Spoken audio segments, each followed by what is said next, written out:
Mojo Projo donated on Patreon at the Mythic tier for an entire year and sponsors today's video. Betor Ancestor's Voice versus Minwu, the Master, and Animar. One lander is a mulligan into a 2-lander, but we've got some really expensive cards in hand, so we're going to have to go down a card here, unfortunately. And okay, that's not incredible, but it is better, so we keep and get rid of the Beast Within. Turn 1 Sol Ring for the Master.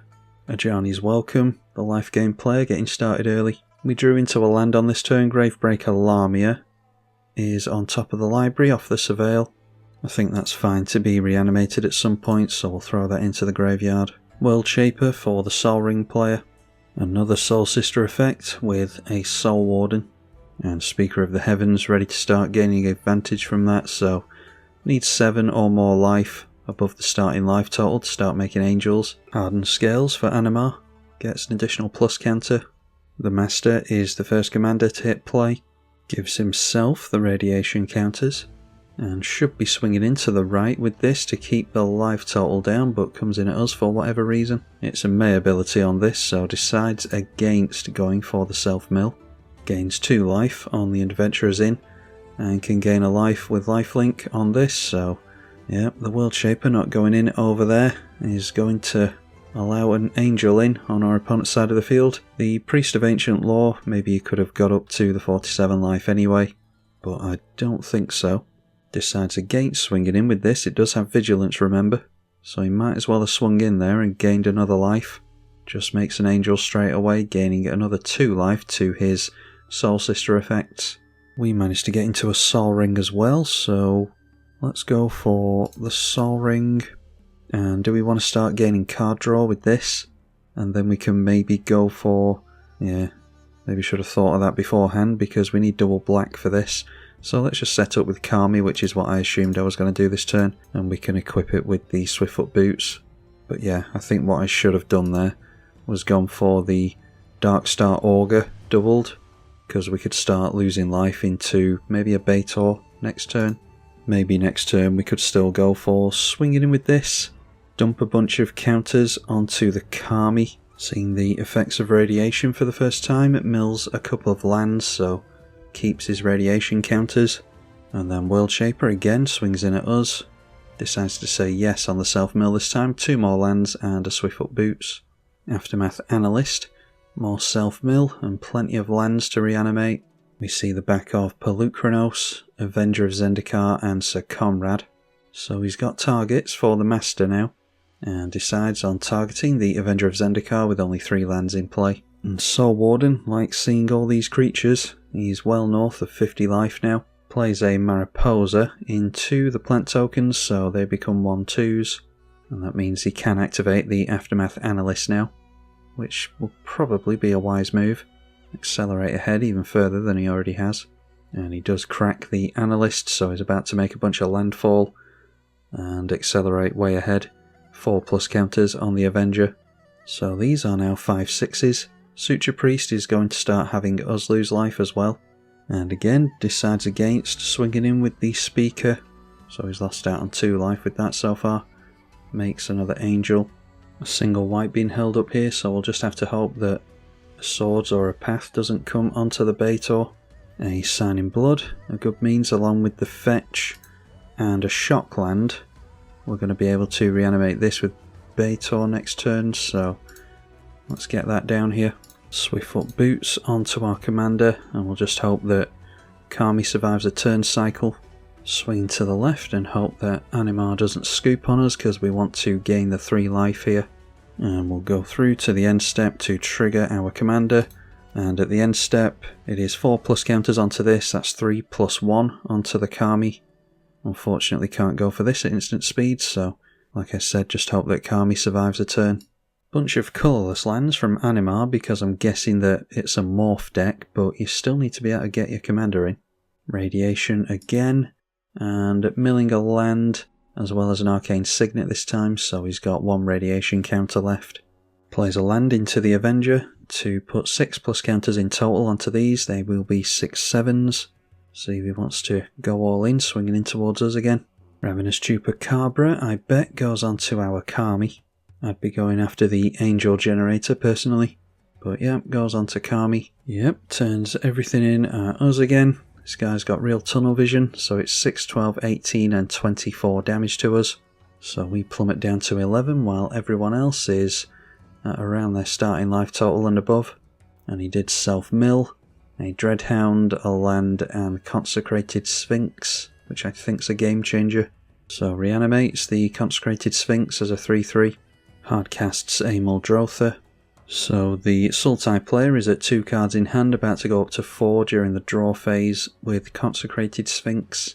Minwu into play whenever you gain life, a plus counter on each cleric, which will be also the dorks he has in play here. So whenever he has a creature enter now, he will gain 3 life, 3 incremental individual pieces of life, so 1 life 3 times in other words, which triggers his commander 3 times and 3 plus counters on all of his creatures.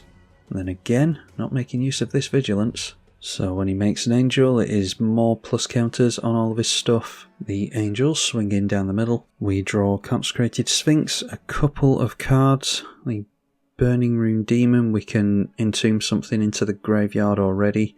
If we reanimate Gravebreaker Lamia, I think that's pretty much all we can do is dump plus counters on that this turn. Although they both trigger at the end step, don't they? So we can't do both, unfortunately. Let's draw some cards first of all. Draw Consecrated Sphinx, 4 cards to our 2. Might as well Nature's Law, I think. Darkstar Augur we might be able to go for after this. Grab a Bayou with that. And then we will sacrifice the Bloodstained Mire, which will lose us another life. And shock down the Overgrown Tomb. So that is 5 life in total we've lost this turn. And let's just grab the Darkstar Augur with Offspring. So there's every chance that we die to our own Darkstar Augur next turn. And every creature that enters, like I said, even on his turn, is going to buff up all the clerics over here. So plus counters going on to Minwu from the Soul Sisters.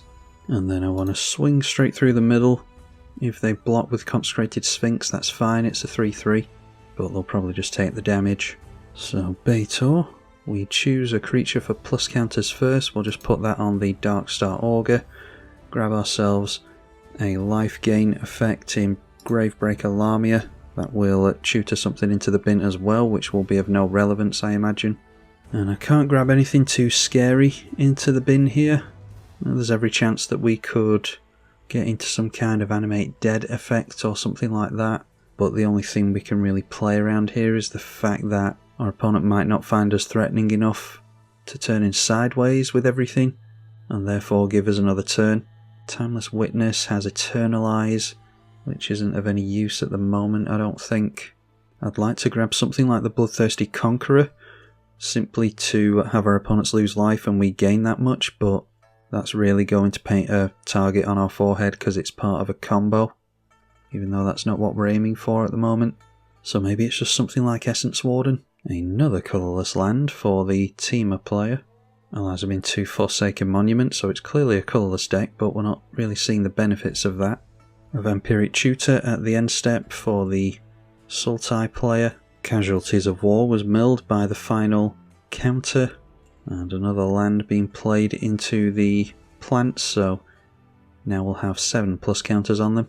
And it's a Sorcery Speed Cyclonic Rift, which we have to assume he just tutored for, so that's all 3 of his game changers, I have to assume. Then cracked a fetch there to get another land into play. So a bunch of stuff going into the right, have to assume that we're getting finished off here, but not at all worried about Animar apparently. And he's not shown any real reason to be worried about him. I would usually just stop this game and go on to try and record another one that actually shows what the commander wants to do, but I don't have time frankly. Just got back off a holiday and currently I don't have any videos for the start of the week, which is tomorrow, so you're seeing this one. And hopefully it will end quite soon. Not the life game player down to 43 from 75 I think he was at. Plays Arcane Signet from the bin, thanks to the Muldrotha. Then plays Kyora's Follower, he's still got 10 cards in hand. Discards a bunch of lands to hand size, which he can soon reanimate with the Aftermath Analyst if he wants to cast that with Muldrotha. So you have to assume that the Soul Sisters player is just going to concentrate on getting a bunch of his Soul Sisters into play. Instead, he just quits. So that fast game we were hoping for after this is coming to fruition. It is turn 6 and I asked for a casual bracket 3 game in all fairness, so I can kind of understand why people are quitting on us, but like I said, I just don't have time for this. This game took an hour in real time, and I'm just not going to throw that time away. I waste enough time on Magic Online trying to get videos for you all, so hopefully you all got some enjoyment from that one. If you want to see another game from Betor where we actually get to see some of the commander, then let me know in the comments section. I'm TribalKai. Thank you for watching.